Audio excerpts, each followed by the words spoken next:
உயிர்த்தெழுந்த இயேசு கிறிஸ்துவின் உன்னதமான நாமத்தினாலே உங்கள் ஒவ்வொருவரையும் வாழ்த்தி இந்த புதிய நாளிலும் தேவனுடைய ஜீவனுள்ள வார்த்தையின் மூலமாய் உங்களை சந்திப்பதிலே நான் கர்த்தருக்குள் மகிழ்ச்சி அடைகின்றேன்.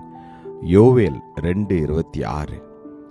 நீங்கள் சம்பூர்ணமாக சாப்பிட்டு திருப்தி அடைந்து உங்களை அதிசயமாய் நடத்தி வந்த உங்கள் தேவனாகிய கர்த்தருடைய நாமத்தை துதிப்பீர்கள்.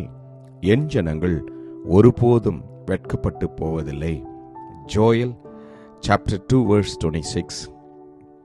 You shall eat in plenty and be satisfied and praise the name of the Lord your God, who has dealt wondrously with you, and my people shall never be put to shame.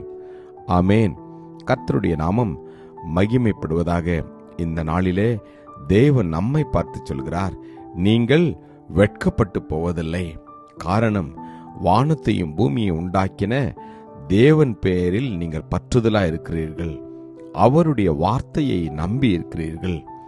அவர்தான் எங்களுடைய ஜீவன், அவர்தான் எங்களுடைய வழி, அவரே எங்களுடைய சத்தியம், அவரே எங்களுடைய ஜீவன் என்று நீங்கள் நம்பினபடினாலே உங்களுக்கு விரோதமாக சாத்தான் எதை செய்தாலும் நீங்கள் தோற்று போவதில்லை. உங்களையும் என்னையும் தலை நிமிர செய்கிற கர்த்தர்தான் ஆண்டவராகிய இயேசு கிறிஸ்து. ஆமென்.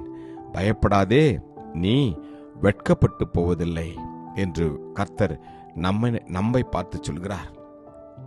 ஆம், உங்களுடைய தேவன், என்னுடைய தேவன், அவர் ஜீவிக்கிற தேவனாயிருக்கின்றார். அவர் உங்களுக்கு துணையாக இருப்பார். நீங்கள் கடந்து போகிற எல்லா பாதையிலும் ஆண்டவர் நம்மோடு கூட இருக்கிறார். ஒருவேளை நீங்கள் தோல்விகளை சந்தித்திருக்கலாம், ஒருவேளை இழப்புகளை சந்தித்திருக்கலாம், ஒருவேளை நீங்கள் வியாதியின் படுக்கையில் இருக்கலாம், அநேக விதமான போராட்டத்தின் பாதையில் நடந்து கொண்டிருக்கலாம். ஆனால் கர்த்தர் உங்களை பார்த்து சொல்கிறார், நான் இன்னும் ஜீவனோடு இருக்கின்றேன். என்னுடைய வார்த்தையை, என்னை நீங்கள் நம்பி விசுவாசிக்கின்ற போது நிச்சயமாய் உங்களை நான் தலை நிமிர பண்ணுவேன். உங்களை வெட்கப்பட நான் விடமாட்டேன் என்று கர்த்தர் சொல்கிறார். அவருடைய முகத்தை நோக்கி பார்த்தவர்கள் பிரகாசம் அடைந்தார்கள் என்று என் வேதம் சொல்லுகிறது. இந்த நாளிலே நீங்களும் நானும் அவரை நம்பியிருக்கிறபடினால் வெட்கப்பட்டு போவதில்லை என்பதை நம்பி விசுவாசிப்போம். ஆம், என் தேவனே, உம்மை நம்பியிருக்கிறேன். நான் வெட்கப்பட்டு போகாதபடி செய்யும். முகாந்தரம் இல்லாமல் துரோகம் பண்ணுகிறவர்களே வெட்கப்பட்டு போவார்களாக என்று என் வேதம் சொல்கிறது.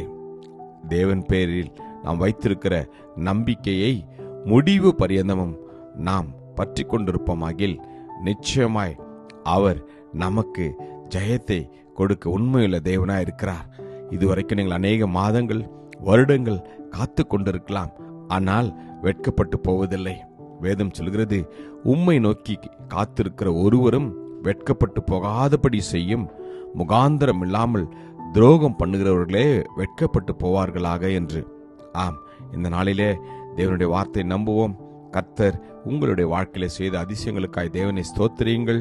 இன்னும் அவர் அதிசயம் செய்யாதிருப்பாரானால் இந்த நாளிலே அவர் செய்வார் என்று நம்புங்கள். தேவன் நிச்சயமாய் உங்களுடைய வாழ்க்கையில் அவர் அற்புதத்தை செய்வார். நீங்கள் வெட்கப்பட்டு போவதில்லை. ஆமேன். கிருபையும் இரக்கம் நிறைந்த நல்ல தகப்பனே, நல்ல நாளுக்காக உமக்கு நன்றி அப்பா. உம்மை நம்பினவர்கள் ஒருபோதும் வெட்கப்பட்டு போவதில்லை ஆண்டவரே. இம்மட்டமாய் உதவின எபினேசரே உமக்கு நன்றி.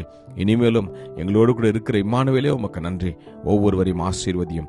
இயேசுவின் நாமத்தில் ஜெபிக்கிறோம் ஜீவனுள்ள நல்ல தகப்பனே. ஆமேன். God bless you. Jesus loves you. Amen.